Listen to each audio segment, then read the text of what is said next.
It's that time again. Here's every mechanic explained from Tarkir, Dragonstorm. There are 6 new mechanics, 1 new card type, and we'll do a quick rules refresher for a set of symbols we haven't seen in 17 years. Let's jump into it. Starting off with the clan mechanics, each of the 5 clans has their own mechanic. Let's start off with the Abzan clan. They have Endure. Endure is a keyword action that you can find stapled to abilities on creatures.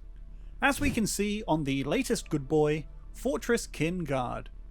Endure X means put X +1/+1 counters on the creature with this ability or create an XX white spirit token. Repeatable ways to grow creatures or create a small army are nothing to balk at, especially with the new Elspeth Stormslayer that has Anointed Procession stapled onto it. For Jeskai, it's being kept really simple. Flurry is a triggered ability that triggers when you cast your second spell. As seen on Devoted Duelist, in their case, when you cast your second spell, it deals 1 damage to each opponent. A couple of things to note about this ability. Firstly, it doesn't care about what happened to your first spell of the turn. It may have resolved, or it may have been countered.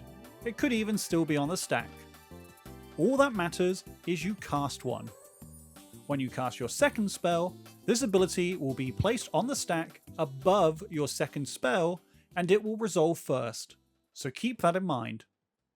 Moving on to the Sultai clan, we have Renew, an activated ability that appears on creatures that lets you pay a cost and exile that creature from your graveyard in order to put some counters on creatures as a sorcery.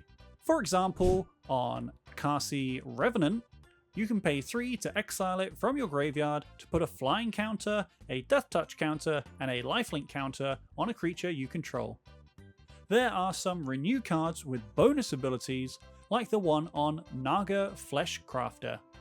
When you renew it, it puts a +1/+1 counter on target non-legendary creature, and then all other creatures you control become a copy of that creature. I'm sure turning your army of 1/1 otters into an army of eyeballs won't be an issue. For Mardu, we have Mobilize, a triggered ability that summons attacking 1/1s. Mobilize says, as featured on the commander card, Zergo Stormrender, Mobilize X. Whenever this creature attacks, create X tapped and attacking 1/1 red warrior creature tokens. Sacrifice them at the beginning of the next end step. This ability doesn't seem too powerful on paper, but when you start pairing these abilities with anthem effects like War Leader's Call, Newcomer, All Out Assault, and Elspeth, or even standard staple Caretaker's Talent, these abilities can really start getting out of hand. It's also worth pointing out that unlike something like Myriad, which exiles the tokens at the end of combat, the tokens from Mobilize stick around until the end of the turn. One important rules note to remember with this ability is that the tokens enter tapped and attacking, so they don't trigger any whenever a creature attacks abilities, because they weren't declared as attackers. The last of the clan abilities is from Temur, and I think this will be the best one. Harmonize.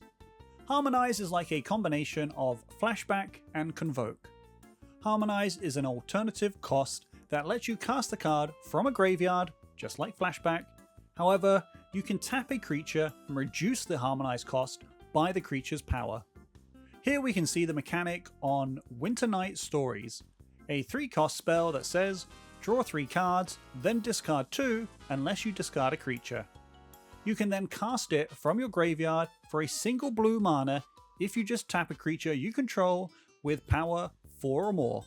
Don't forget, the creature you tap can be a creature you just played, so don't worry about summoning sickness. Getting double value from spells is always worthwhile. The last mechanic for this set is a nice easy one, Behold. Some casts ask you to behold a dragon in order to get an additional effect. For example, the one on Sarkhan Dragon Ascendant. When they enter, you may behold a dragon. If you do, create a treasure token. In this case, to behold a dragon, you simply choose a dragon you already have in play or reveal one from your hand. Now, while the official rules haven't been released yet at the time of recording, I'm pretty sure you have to announce your behold like this to your opponents. Behold my stuff. Moving on to a new card type, we have Omen. Omens are a subtype of instants and sorceries and feature on creatures similar to adventure cards from Eldraine. When you go to cast a card with Omen, you either choose to cast it as the creature, in which case you ignore the text box in the bottom left, or you can choose to cast it as the Omen, in which case you ignore the creature part of the card. When the Omen resolves, you shuffle the card back into your library. There are some important things to note with these sorts of cards. While on the stack, the spell has the characteristics of the half you've chosen to cast. For example, if you cast the Absorb Essence Omen of Purging Stormbrood, your opponent couldn't Essence Scatter it, but they definitely could Spell Snare it. And while these cards are in your graveyard, hand, or library, it only has the characteristics of the creature half, so you wouldn't be able to cast Solve the Equation and find Claim Territory. The final mechanic I wanted to talk about is a returning one, Hybrid Mana. Now it's been 17 years since we last saw these exact mana symbols in the casting cost of a spell, so I thought it was worth going over the rules. For these cards with hybrid mana symbols, you can choose to pay each of the pips of the cost in whichever way you like. You can either pay 2 mana of any type or 1 mana of the pictured colour. So, for example, with Gurmag Nightwatch, you could either pay 6 mana of any type, or you could pay 4 mana of any type and 1 green mana, or you could pay 1 green, 1 black, and 1 blue mana, or any other combination. One big thing to note with hybrid cost spells, their mana value is equal to the largest cost that could be paid for the spell. So the converted mana cost for Riverwheel Sweep is 6, not 3, no matter how much mana you paid to cast the spell. The other thing to keep in mind is that the spell still has the colour identity of the colours that feature in the pips. So Monastery Messenger is still a blue, red and white card, even if you only spent 6 green mana to cast it.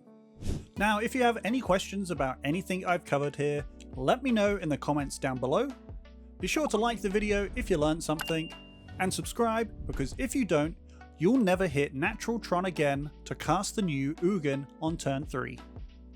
Thanks for watching, and I'll see you in the next one.